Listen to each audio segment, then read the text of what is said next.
I'm Paolo Drinot, one of the co-conveners of the Institute of Historical Research Latin American History Seminar, and I'm going to be chairing this session. For those of you who are not familiar with this seminar, we meet every 2 weeks, usually in London, but with the pandemic, we've moved online, and it's been really a revelation in that we've been able to bring together people from all over the world, and that's no different today. So it's really terrific to have our 2 speakers today to discuss this terrific new book, and to have all of you here. So let me just say a couple of things about the format. And also just to remind you that we are recording. So if you don't want to appear on the recording, just keep your camera off. So the format we've chosen, and this has worked pretty well in past seminars, is that we have a conversation between the author of the book and a discussant. And that will go on for about half an hour. And then the second half of the hour, we will have an opportunity for questions to the author. So we're here together to discuss Cecilia Tossounian's new book, La Joven Moderna in Interwar Argentina, Gender, Nation and Popular Culture, published in 2020 by the University Press of Florida. Cecilia is at CONICET and also Universidad San Andrés, and has, in addition to this book, published a number of articles in journals such as Gender and History, Journal of Latin American Studies, Estudios Interdisciplinarios de América Latina y el Caribe, and others. And as our discussant today, we have Benjamin Bryce, who is an assistant professor at UBC in Vancouver. He is the author of To Belong in Buenos Aires, Germans, Argentines, and the Rise of a Pluralist Society, published by Stanford in 2018, and also editor and co-editor of several volumes. The most recent of these is Race and Transnationalism in Latin America, published by Pittsburgh this year, 2021. So I will hand over to our 2 speakers now and let them get on with it. Okay. Thank you, Paolo, for that introduction. Welcome, everybody. It's a pleasure to be in London with you. My wife left the house this morning and I said I was going to London. I don't know if you guys talk like that, but I really enjoy this international travel that Zoom is permitting.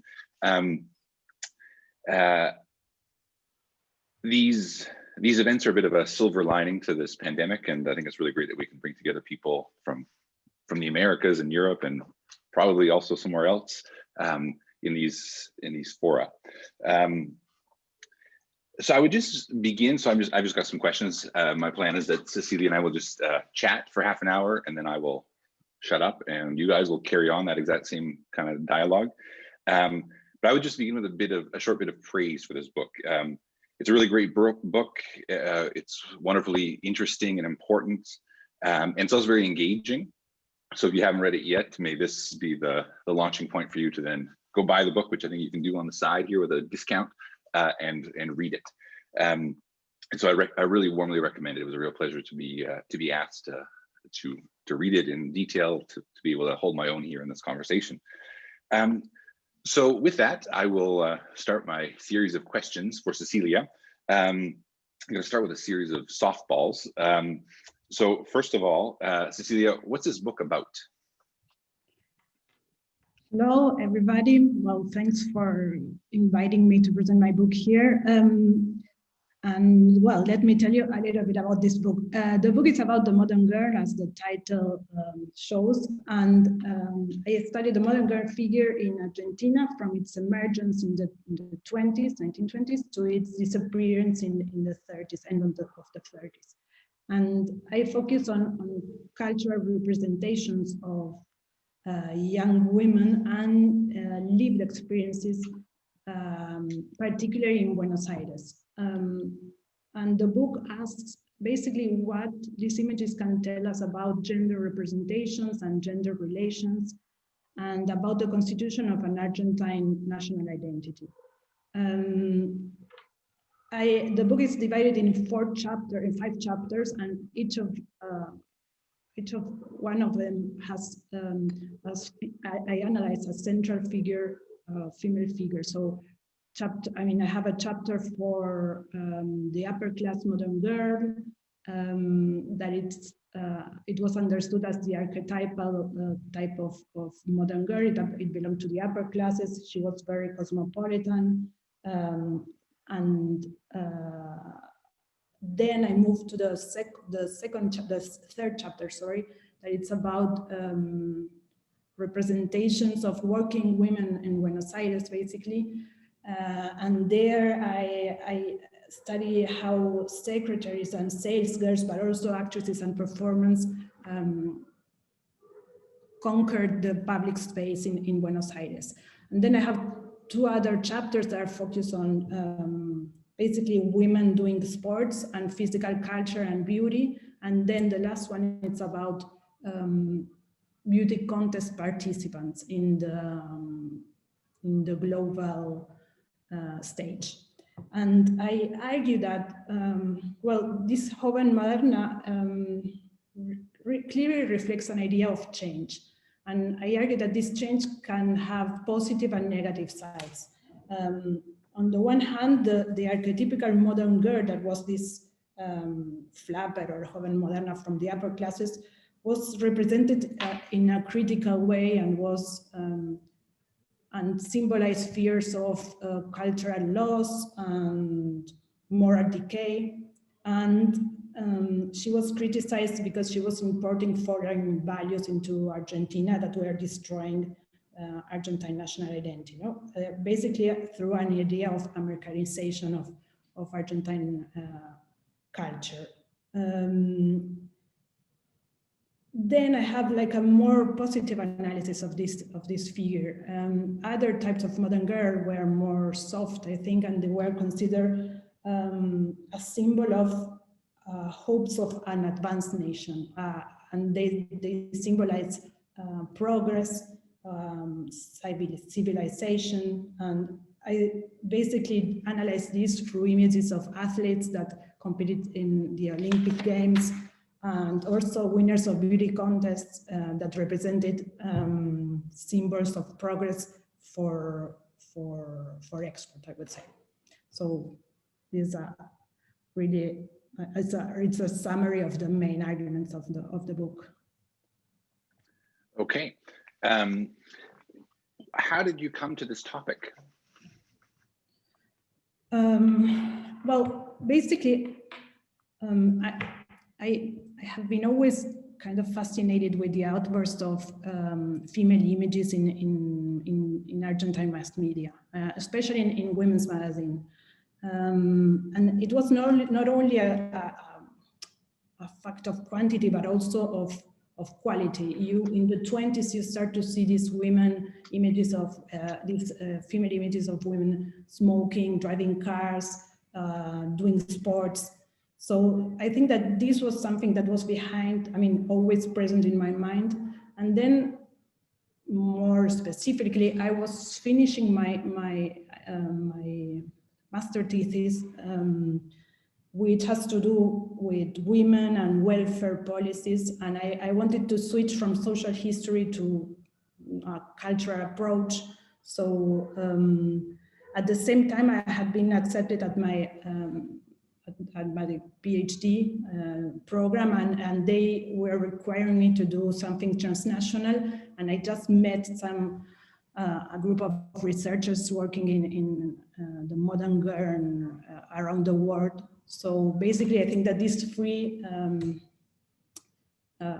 processes helped me to define my topic.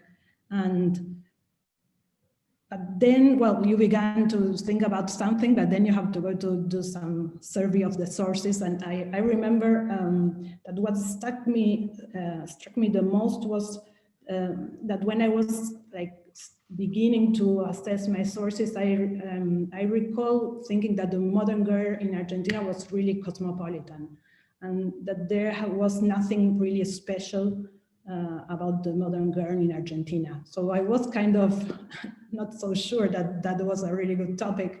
But then you could also recognize the centrality of the gaucho in Argentine mass culture. So these were like two images that were in contrast with one with the other, because you have this viral figure that was rooted in the rural, in the countryside, and embodies values such as tradition, heroism, and obviously it became, the gaucho became the official symbol of Argentina. And then, I mean, near to these images, you have the modern girl. So I started to think, what values did she embody, and what was her specificity, if she had any, and what role the modern girl played in the construction of the Argentine identity. So you said that, I mean, sort of thinking you conceive this project, at first, or in some ways, the modern girl felt or seemed kind of cosmopolitan. So on the one hand, cosmopolitan has, you know, a standard international usage, which I think that's what you meant. But in Argentina in 1914, they also kind of used the word kind of as a synonym for multicultural. So there's all these people from all over the world, they're living in Buenos Aires. It's a cosmopolitan place because of that. So it's rather than sort of maybe that standard usage, I feel that in sources, I see it being used a bit more like multicultural, or like a whole lot of people from different places. Is there any element of in these representations of the modern girl? Is there any reflection of a society that's not very homogeneous? Does making the modern girl, is that part of the way that assimilation happens, that you actually get rid of all the diversity and just focus on this sort of culturally homogeneous modern girl? I don't know, what do you think of that?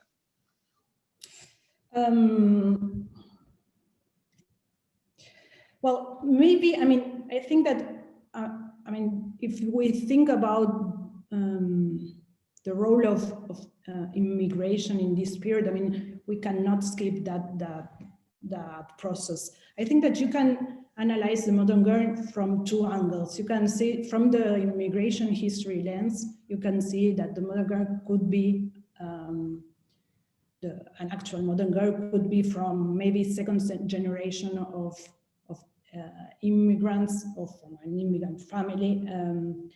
She could basically attend ethnic balls. She could be it was really very common that she also worked as a sales girl or as a secretary. So, and I think that if you also want to search for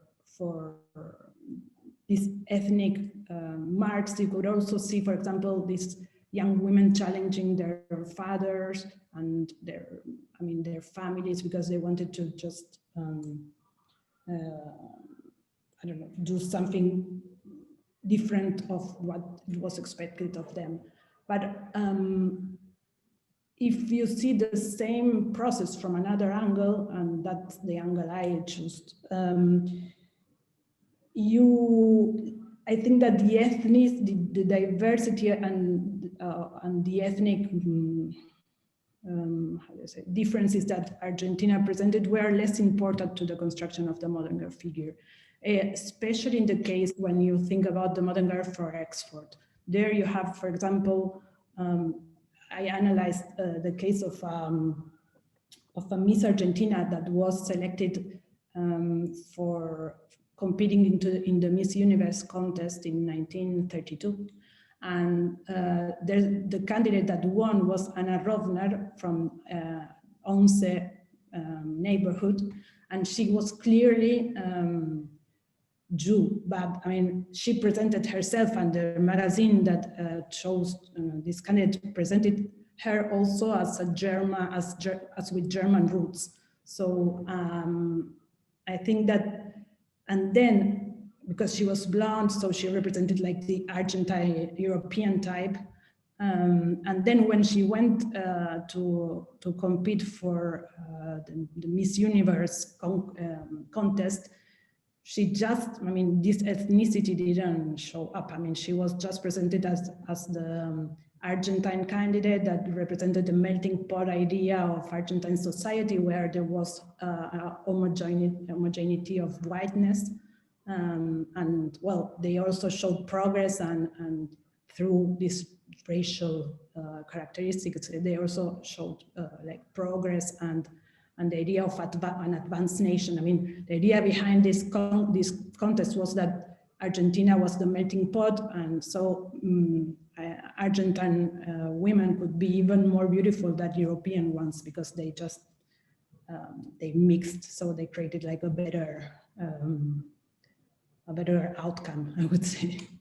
So I don't know if that answers your question, but it kind of does. You're kind of saying that immigration or multiculturalism, is I know an anachronistic term. So, but a place that's got a lot of cultural diversity, it is really present, but in a very managed or sort of minimized way. Like, I mean, so by saying that they're not ethnic, like in this case of Anna Rovner, she's not ethnic, or she's presented as sort of a homogeneous outcome of mixing. It's both recognizing that mixing took place, but then also like not a non-issue, or that her Jewishness is sort of managed, and instead it's idealized. Her ethnic difference is idealized as German roots. There's a certain sort of in a hierarchy of preferred groups.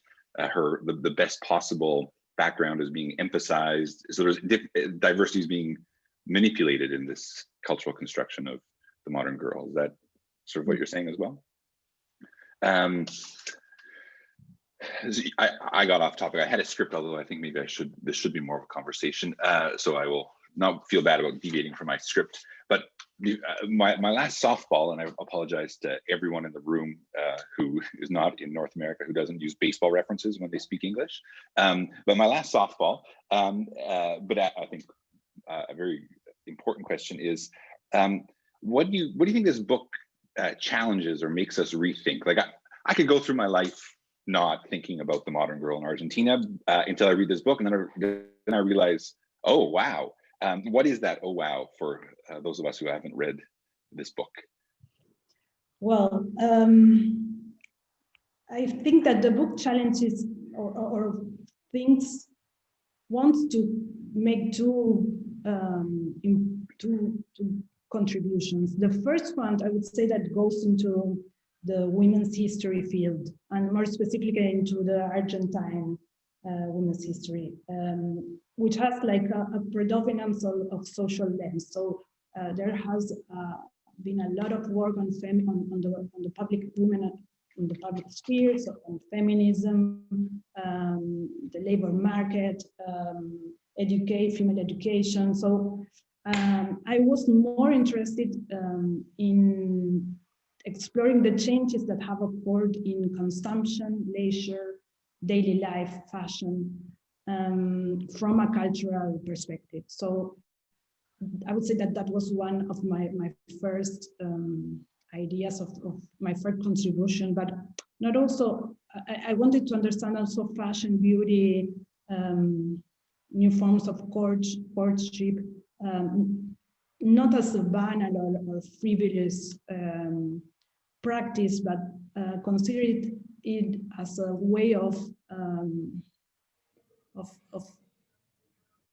constructing a language. I mean, it was through this, through fashion, through beauty culture, that these women constructed their modern identities, and sometimes even questioned some of the gender roles that they were supposed to perform. So I think that I wanted also to challenge a little bit the idea of the oppression of beauty culture and of consumption culture in general, and not to see women only as victims, but also having an important agency. But I think that I try to give these women a kind of agency that it's very problematic. It's not a linear rational idea of agency, but instead it's full of complexities and twists and turns. So I would say that that's one of the contributions, or several contributions, that I try to do to the women's history field. And the second one, I think that it goes into the literature on nationalism and national identities, and how basically, well, I think that I propose to add gender first to this literature, that it's not always the case, but also through the incorporation of mass culture and transnational consumer culture into analysis of national identities. So I think that this problematizes the approach of a constitution of an Argentine national imaginary, because well, we basically know a lot about the gaucho and how intellectual movements and governmental programs institutionalized the gaucho culture and turned it into a symbol, official symbol of Argentineness. So I think that I wanted to see what role women and womanhood played into the gendering of the nation. And I think that one of the main challenges, but also what I liked about my project was that the transnational dimension seen through consumer culture, mass culture, gave me like a very less endogenous idea of how national identities are constructed. So I also added this dimension to the analysis, and I think that's the second most important contribution of the book. So one thing I liked about your book is that it made me think about a lot of other topics, or a lot of other places, other things I've read. No, that could be construed as a critique. I mean, this is entirely as a thing of praise. So that I was like, oh, this is, sounds like a similar story, but you're making me sort of rethink, but something sort of more of an international history. And so I started thinking about washing machines in the 1950s in Canada. So this, again, I say this is a bit of praise for your book, that a book about 1920s Buenos Aires makes me, the Canadian, start thinking about my grandmother's washing machine. So I read this book 10 years ago about consumption and gender in Canada. And kind of one of her points was, you can't just assume that consumption and gender in Canada is the same as the United States. And sort of the big revelation was, if you look at data on washing machines and refrigerators, Canada was actually sort of like 20 years behind the United States. So that's sort of the transformation of consumption in that sort of home appliance, heavy industry in Canada compared to the United States was actually following a different temporal path. So I was thinking about this in your book, and so there's no washing machines in this story. I preface a spoiler for everyone, this book's not about washing machines. But my question is simply, what does consumption mean in 1925 or 1935 Buenos Aires? Because others use it in different ways, in complementary ways. But so, yeah, what does consumption mean for you in this book? Well, I basically follow an idea worked by other scholars, Fernando Roque, basically, that he proposes a consumer revolution in Argentina in the 1920s. So, and he studies it from a social point of view, from a social approach. So he shows numbers of how many people were publishing advertisements of their products in magazines. I think that what I'm trying to do is to add the gender perspective or the women's perspective into that analysis. So basically, I wasn't doing something so social or with numbers, but having in mind that there was like this consumer society that emerged in the 20s. I was more interested in women, for example, buying what type of things did they buy through my type of sources that were coming from mass culture and mass cultural products. So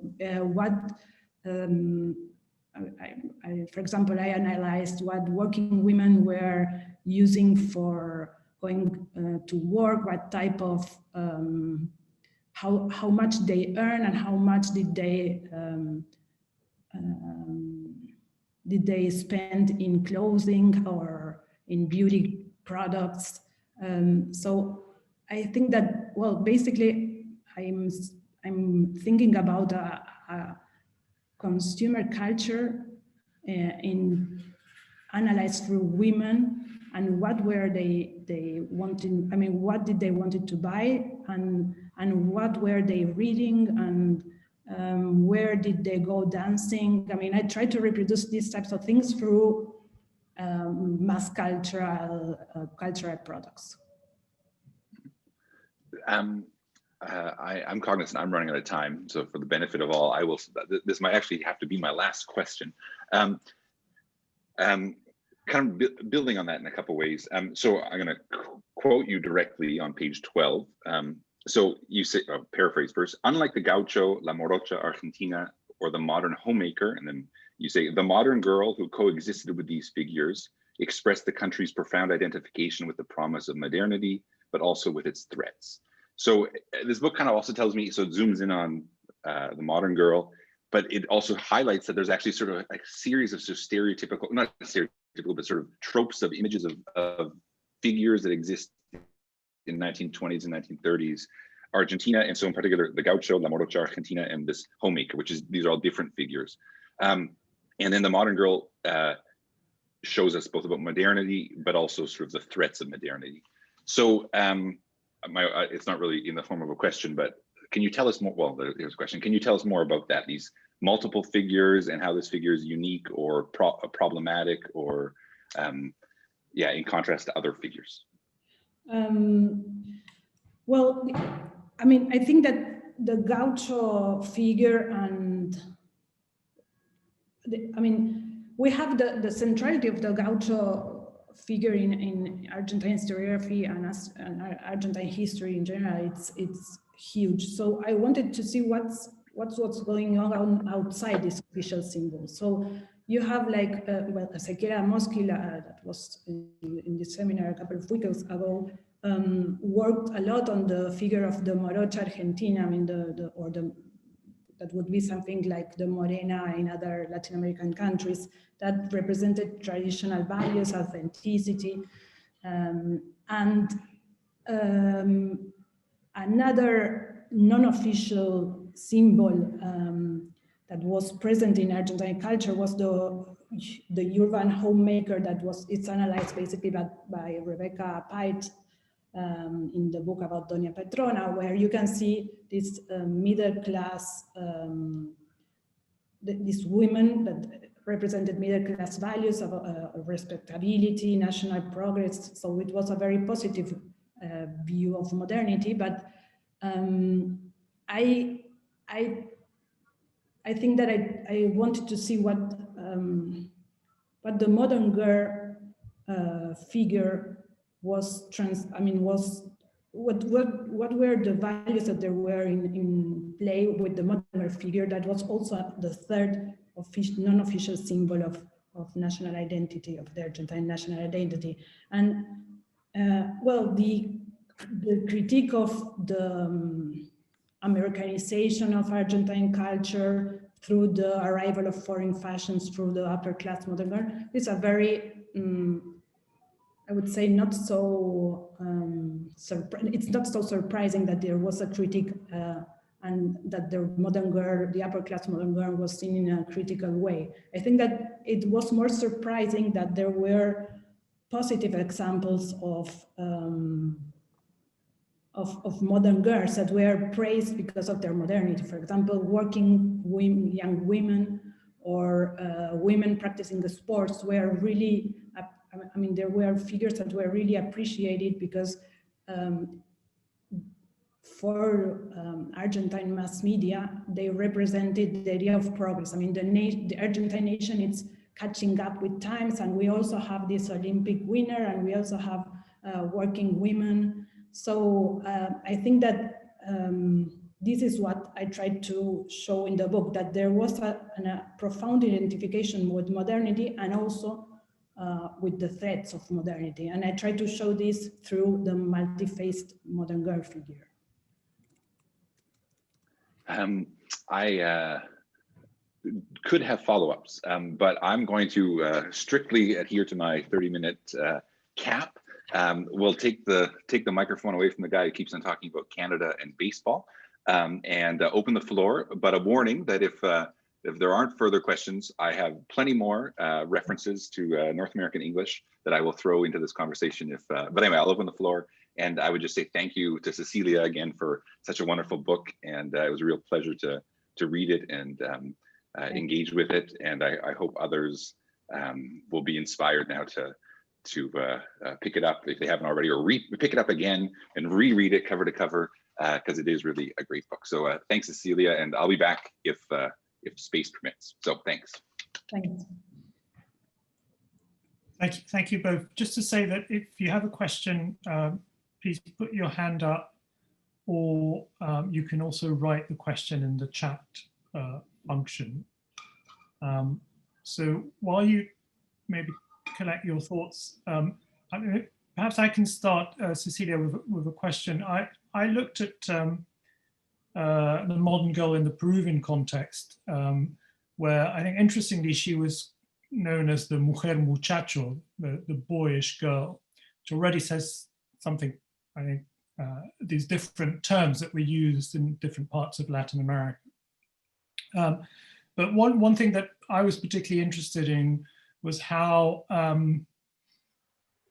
but the extent to which, at least in the Peruvian case, this mujer muchacho was associated with a transgressive sexuality, to the extent that, I mean, this was shaped a little bit by how I was approaching the study of the modern girl, but she was often spoken about in terms that were a little different to how prostitutes were talked about.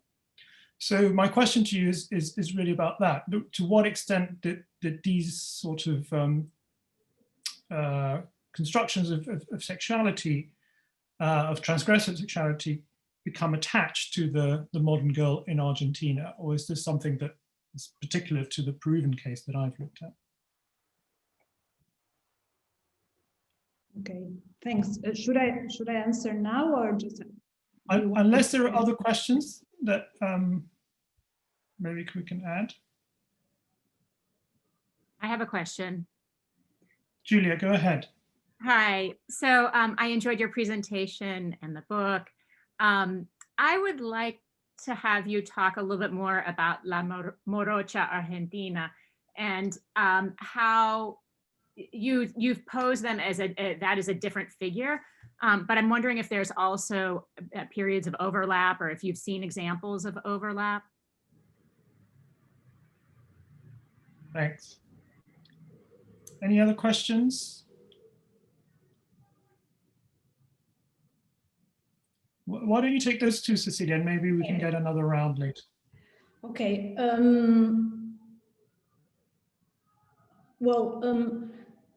I think that first, I mean, the modern girl, the transgressive sexuality of the modern girl was something really global, and of course it was present also in Argentina. This was something really significant. I mean, you could see, for example, I analyzed some cases about folletines, that like penny novels that were targeted for a middle lowbrow audience, and they had this really transgressive stories about lesbian couples that were, of course, modern girls, having affairs with other male lovers, and there were plenty of these type of stories in the media.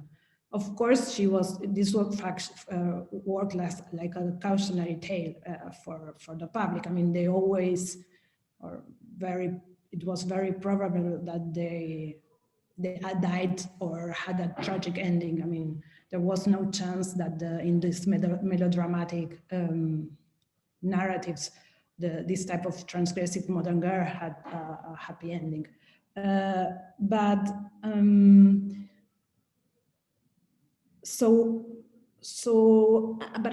I think that this is very common. This was a very common characteristic in every modern. I mean, the modern girl was transgressive, and it should be their transgressions were channeled through sexuality. So it was the same in France. I mean, with the Garçon, that was a novel about also lesbianism, or even in less critic versions of the modern girl basically had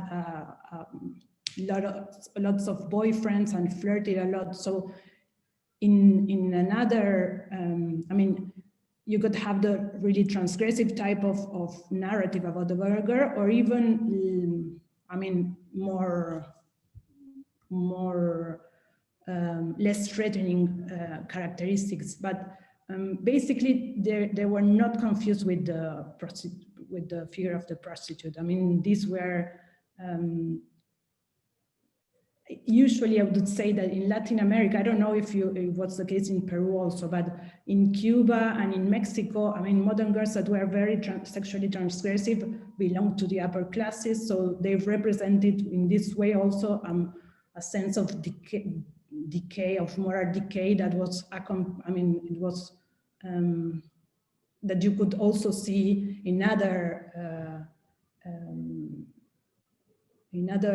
characteristics that define this upper class modern girl, like being fond of foreign fashions and smoking or doing drugs. I mean, I think that this was a really transnational trope and a way of criticizing the modern girl that was just, I would say, more like almost a media invention. So then when you go and try to see what was real about all these things, well, obviously it's not so easy to go and find the voice of upper class modern girl that was, I mean, telling something like that in an autobiography. But I think that in real life, I mean, these types of things were less common, and then you have more basic transgression, like girls fighting with their father because they wanted to go out late and they weren't allowed to do so. I mean, I don't think that it's something so. It's something. I mean, transgressive sexuality is something that defines the modern girl, but I would say that you have to go through this archetype and in order to see what was going on in the society. Sorry, and the other, Julia, La Morocha Argentina. Yes, I have in chapter 3, when I analyze basically working modern girls, I have also a section on artists, performers, and I have this really nice photo of Tita Merelo, but I don't have it with me right now, but she's dressed, I mean, she was presented as the Josephine Baker of Argentina, because she had like this dark brown skin, and she's dressed in a kind of gaucho way. Tita Merelo, sorry, it's an Argentine performer of tango songs, basically, in this period. And when she went to, exactly, you have that image, thanks. When she went to Europe, she was dressed in this kind of strange gaucho attire combined with a heavy makeup and short hair that was really characteristic of the modern girl. So I analyze this type of figures as female figures that represented modernity, but also were almost obliged to represent authenticity. And this authenticity in the case of Argentina came basically from the world of the urban poor, and not from from the world of Indian traditions or rural traditions. It came from the tango, basically, and yes, I would say from the tango and the urban poor culture. Thank you, Cecilia. There's a question from Mercedes Crisostomo. Thank you, Cecilia. Your book seems very interesting. My question is if political participation or political militancy played any role shaping the Joven Moderna in Argentina. Okay. I mean, in the sense that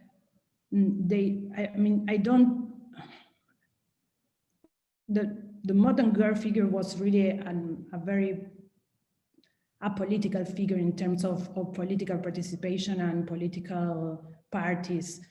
It was a figure that was really criticized, for example, by the socialist feminist movement, because it was understood as something frivolous and trivial, that it was only about fashion and new mores, but nothing more than that. And that basically what they said was that emancipation was not going to be through fashion, but through work and voting, some of them through both, but basically through political and social activities. So, but what I wanted to think about is what role in the book, it's what role can fashion statements have as a political kind of language. So I think that I try to show that the modern girl, not always, but sometimes in some special context, represented a challenge that didn't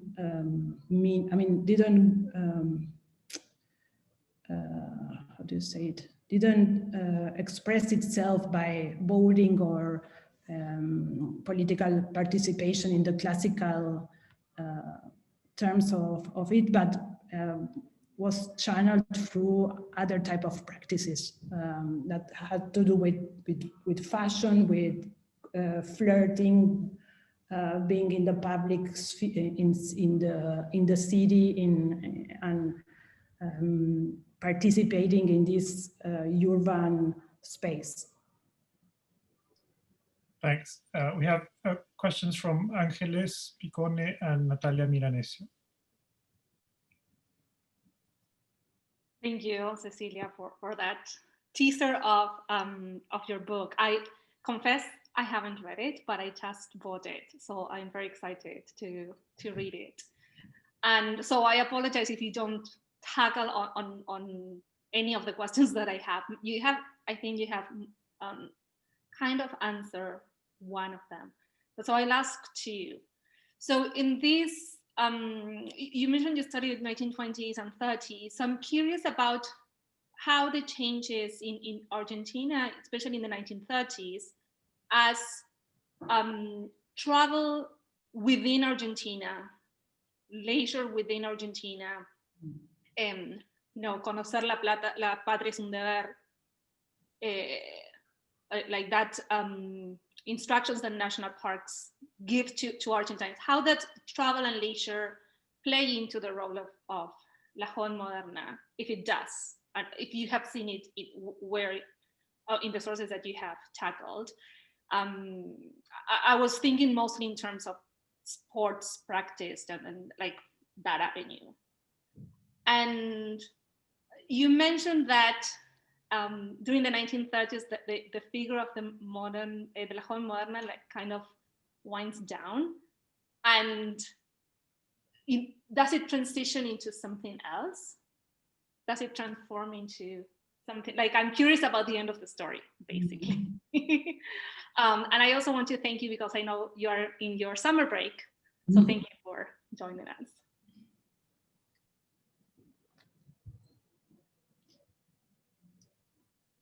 Natalia, do you want to ask your question? Yes, hi, hello. Thank you, Cecilia. Thank you, Benjamin, for the dialogue, and thank you and the organizers for the talk. My question, maybe it's a little bit unfair, but basically this is it. The Joven Moderna is defined in your approach by beauty, by patterns of consumption, by sexuality. What about the Joven Moderno? So if you were to think about, if you were to write a book about El Joven Moderno, would you use the same approach in terms of the different aspects that define this Joven Moderno? That's the question. Okay. Well, thanks. Let me see if I understood correctly the first question. Are you you want to know if travel and leisure were defining characteristics of the modern girl in Argentina? Okay. Well, I wouldn't say that was a defining trait. I mean, I think that basically it was an urban figure. So in some representations of the upper class modern girl, you can see that, for example, well, she travels a lot, not so much in Argentina, but maybe she goes to the States in some films of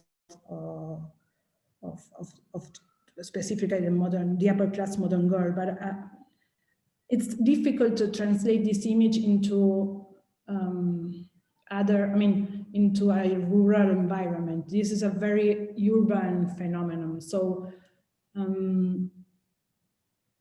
it's not, that doesn't mean that there weren't modern girls in other provinces, but it was like, if there were, and they were, I mean, I studied them, they belonged to Santa Fe or Córdoba. I mean, they were located in very rich provinces of Argentina and in the city. I mean, they belong to the city, not to the rural countryside or the countryside.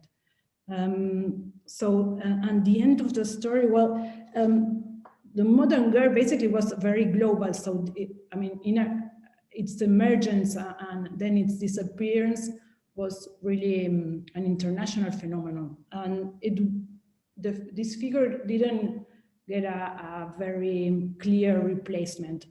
In Argentina, what happened then afterwards, I mean, it's Peronism, and I have, well, the epilogue of the book talks a little bit about what happens to the modern girl during Peronism. And basically, it just disappeared. I mean, the upper class modern girl was transformed into a very Peronist woman, and that meant, in representational terms, that meant like a very traditional wife that forgot about consumption and frivolity and foreign fashions, basically. But then you have Evita, and that's another story, a very complex one, I would say, because obviously, I mean, the modern girl makes you think about when Evita began her career as an actress, and then I like to think that she read the same magazines that the protagonist of my book read, and listened to the tangos that I analyzed in the book. So, but then she followed a different path also. She became Eva Perón. So that's really another story, I would say. About the Joven Moderno, that's a really good question, because it's not that it didn't, I mean, you can see it also in the sources. You have this modern girl, modern boy that is defined also by consumption, also by fashion, but it doesn't, sometimes he is the modern girl's boyfriend, he's very emasculated by the modern girl, and he's also kind of effeminate. He's pretty thin, and the source is usually in mass. I mean, it's a mass cultural representation. So magazines usually speak about the modern boy, lack of heroism. It's a urban phenomenon, so it's usually contrasted, compared with the gaucho or some figure of the countryside. But I think that I decided to leave it as, leave this figure aside and not analyze it in the book, basically because it didn't have the importance and it didn't raise the debate that the modern girl did. So it was there. It was a figure that was kind of problematic, but not at the same level as the modern girl. The modern girl had a predominance that the modern boy didn't have. But if I have to write a book about it, I would say that I would use the same dimensions. It was almost a media creation, I would say, and it had the same function. I mean, it was upper class. It was kind of a dandy, and it was used to criticize the upper classes of Buenos Aires as cosmopolitan, decadent. They were fond of foreign fashions. I mean, it would be, I would use the same dimensions as I used in the modern girl analysis, in a nutshell. Thanks. Oliver Wilson-Nunn, do you want to ask your question? Yeah. Hi, Cecilia. I know in your book you discuss cinema a bit. And I was wondering if you could maybe talk a bit more about that, perhaps regarding whether you notice a different attitude towards La Joven Moderna in film of the time compared to, for example, other media, for example, between newspapers or journals as opposed to cinema. And maybe as well, whether you could think of a difference between perhaps how this new figure is portrayed on screen and the difference between the new film star and how those figures relate to La Joven Moderna as well. Okay. Well, the book basically, I mean, I analyzed the most important sources of the book are magazines and newspapers, and then I use cinema, advertisement, tango songs as complementary sources. So yes, I have some analysis of the modern girl in films. Basically, there was a director, Manuel Romero, that had like, I don't know, 7 films dedicated to the modern girl, and there was a really, I mean, these movies showed a strong critique to the upper class modern girl, and then, well, this is something that Matthew Carrush worked on his book, so maybe you know the story. No, they became domesticated, but I would say that what I tried to do in the book is to combine sources that were coming from the melodrama, like tango, and I would say probably most of Argentine movies of this period were really based on this melodramatic structure, where the bad people were rich and the good people were poor. And I tried to combine this approach to another type of sources that were speaking of other things that were present in magazines, basically, where you have more middle class values and upward mobility, dreams and consumption desires, and I think that what I tried to show through these different sources was that there was a strong melodramatic and polarized image of Buenos Aires, basically, as a society divided by class, more or less Matthew Carru's approach to mass culture. And then you had the other burgeoning mass culture that was looking outside and was constructing an idea of middle class womanhood. And so you have this tension that it goes through all the book and translates into different images of modern girls. I mean, you can see, for example, the working modern girl through the image, through the dimension of magazines, and there I analyze, for example, how they like to earn some money to buy some little luxuries, they call them. But if you analyze a tango, well, you have like the critique to the milonguita that was really her only ambition was to have money, and then she dies tragically, basically. So it's the same phenomenon, but seen from two different angles. And I try to combine these two different sources and two different angles in each chapter of the book. Thank you. Anyone else who has a question?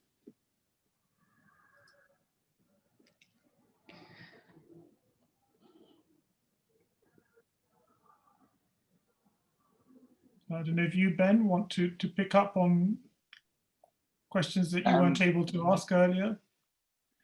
I mean, I have one more question, but I'm not sure whether I should. You can't read the room anymore with Zoom. So I'll ask it really briefly. I feel you kind of touched on it in a few ways, and so just say pass if you want. So a very simple question: were there jóvenes modernas in Tucumán, Mendoza, or Cordoba? On the one hand, I guess there must be.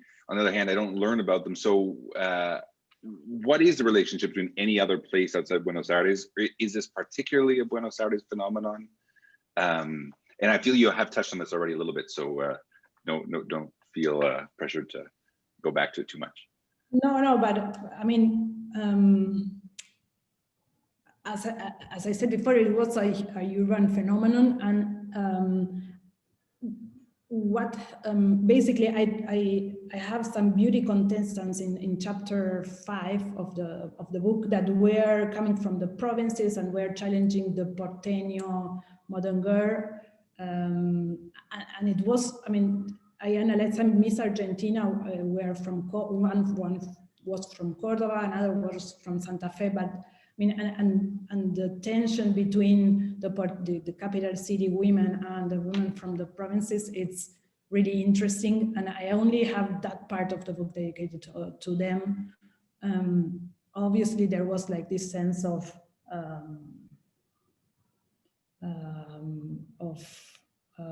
that they did. I mean, that the Joven Moderna of the provinces wasn't as beautiful or as modern as the ones from the capital city, and there was a competition between them.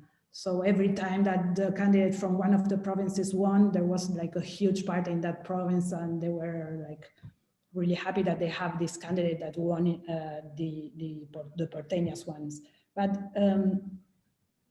the main problem that the main problem that I have is that I focus on women who lived in Buenos Aires, basically because my sources, even if they have like a national attention, were produced, but more importantly, were consumed in Buenos Aires. So when I try to analyze the lived experiences of these women, and I usually do it in the book through the analysis of letters to the editors in magazines, they basically come from Buenos Aires. It was the most important city, the most populated city. So even though I tried to do something else, basically I'm studying women from Buenos Aires. So that would be my short answer to the question. Wonderful answer. I'll let Paolo conclude, but I would just say thanks again to you and to everybody. Yes, thank you, everyone. Just before we log off, I just want to say that in 2 weeks' time, we have we'll be discussing Natalia Milanesio's book titled Destape, Sex, Democracy and Freedom in Post-Dictatorial Argentina. And Patricio Simoneto will be in conversation with Natalia for that one. So please do make a note in your diaries, and hopefully you will be able to join us then in a fortnight. But now, please join me in thanking Cecilia and Ben for a wonderful dialogue, and thank you all for your questions. And I look forward to seeing you at the next seminar.